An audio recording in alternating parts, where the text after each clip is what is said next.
আছে, সবারই কাছাকাছিই আছে। মানুষ যদি চায় যে তার সরলতাতে সে থাকবেই থাকবে, তাহলে তাকে কেউ আটকাতে পারবে না। সুতরাং প্রকৃতির বহিঃপ্রকৃতির একটা মায়া থাকবেই, চিরকাল ছিল, আছে, থাকবে। সেই মায়া আমাদেরকে সবসময় বিচ্যুতই করতে চাইবে অন্তরের প্রকৃতির সাথে। কিন্তু সে মায়ার মধ্যে একটা খেলা আছে। সে মায়া খেলা বলতে চায় তুমি বিচ্যুত হও, বিচ্যুত হয়ে প্রকৃত যে সুর, সেই সুরটাকে অনুভব করার চেষ্টা করো। সেই সুর হচ্ছে জীবনের সুর, যে সুরে চিরস্নিগ্ধতা তো আছেই। সেই সুরের মধ্যে গ্রীষ্ম আছে, বর্ষা আছে, বসন্ত আছে, শীত আছে, হেমন্ত আছে। সব ধরনের ঋতুর যে বৈচিত্র্য, সেই বৈচিত্র্য আছে। আসলে আমরা নিজেরাই তো ঋতুরাজ, তাই না?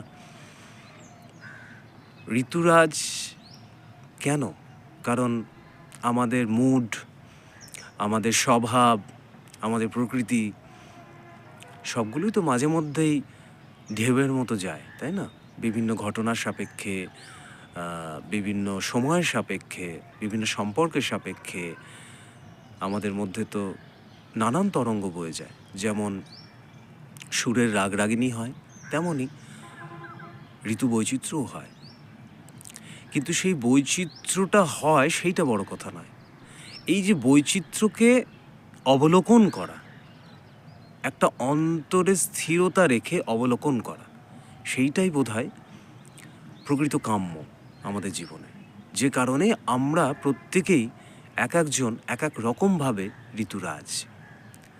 সব সময়ই আমাদের মধ্যে স্নিগ্ধতাটা আছেই, শুধু আমরা আমাদের মতো করে মেঘ জমিয়ে নিই নানান কারণে, এবং সেই ঋতুরাজের স্নিগ্ধতা থেকে আমরা মাঝে মধ্যে বিচ্যুত হয়ে যাই।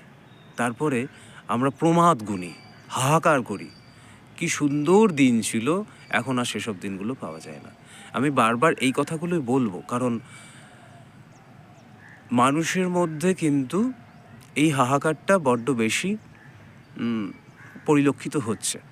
এটা কিন্তু সত্য।